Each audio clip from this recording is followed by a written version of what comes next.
When you see it, you don't got to try to believe it. You know it. Yeah. So break this down. What's the science behind this alkaline?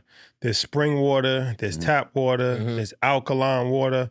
I hear everybody's got their own opinion about what's the best, what's not good for you. So this is alkaline water. Yeah.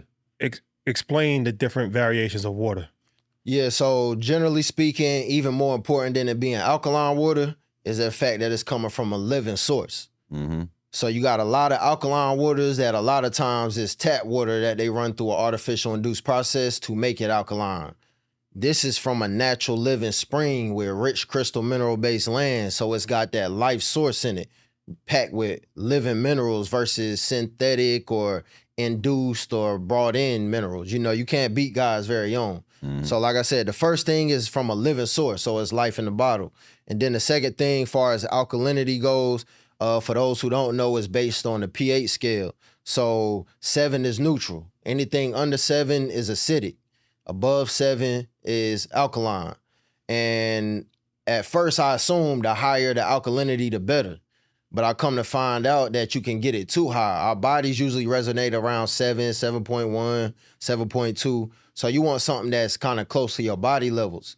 So a lot of these waters you see in stores, 9, 9.5 and all of that, Not good. it's too high. And that's usually a indicator that it's artificially induced. So ours resonates around 7.5, which is a good equalizer for your body. What's the difference between alkaline and spring water? Because spring is from a natural source too. It's from a spring, right? Yeah. So any water source, the alkalinity or the acidity is based on the pH. So a well could be alkaline, it could be acidic. A spring could be alkaline, it could be acidic. The spring, though, the thing that's great about the spring is it's a moving water source. So it's got that kinetic energy. It's got that energetic flow, that electricity in it. You know, versus wells can be good depending on the quality of the land and the water, but it's still water, the spring is moving. So it's got that electric energy in it. When you said that the pH, if the pH is too high in the alkaline water, what are the effects? Because I was noticing there, I'll drink some alkaline water and I've got to go to the bathroom all the time. It's like, there's no point in even drinking it. This is which I realized was making me dehydrated. Yeah. Because I would drink the water and I retain it. My body wouldn't retain it.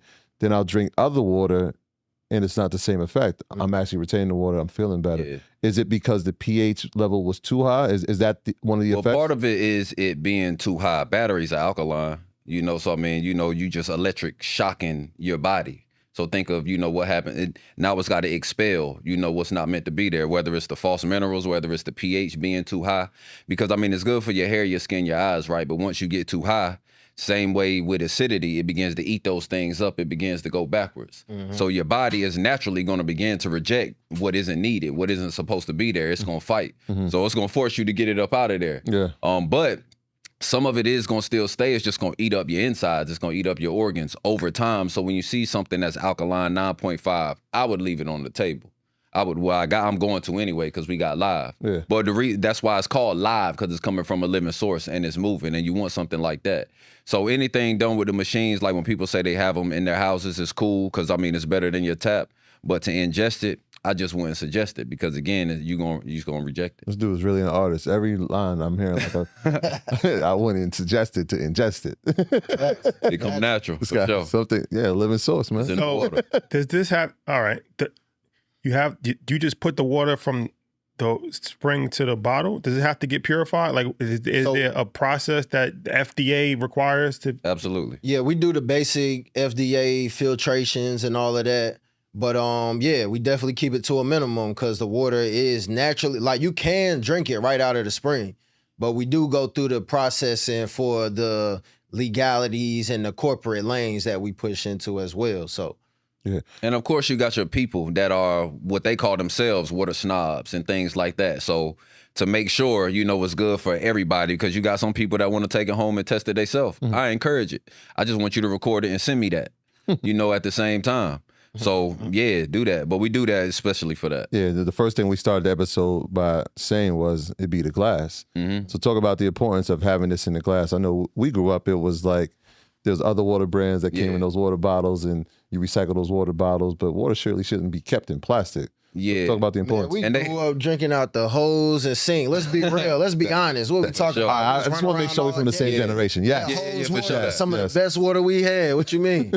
But when you get to those plastics, so think about all right, so there's the BPA-free plastic, right? You know what I mean? Where it's not as soft. If you can crush your plastic, if you can just get that thing in your hand and crush it like that, it ain't no good for you. Because for one, you got the microfibers that's going to be in your water. Two, as the sun is penetrating that thing, the plastic is also going to be able to begin to melt into your water. So that's why you have that different type of taste. We do also bottle in plastic, but it's BPA-free, you know, which is a more cost-affordable option, you know, for some of our audience. Glass is the way though, you know what I mean? Because you don't have those fibers, you know, and there's other ways, like we do also have like a can option as well. Some people prefer like copper, you know, as well for the energetic and magnetic feel of it. But glass is really the way to go because you don't have those fibers being bled into your water. Now you do have to, you know, be specific with your glass too, because, you know, there's the lead, you know, thing, which I've just began to like get knowledge on as well. But always suggesting the glass, especially for a living water source, so you can keep that liveness into it. And I would say as well, even with the plastic, it's freshly bottled weekly. So like a lot of the other bigger corporations, it might be sitting in a warehouse for 3, 4, 5, 6 months breaking down. So ours is freshly bottled. It's not sitting.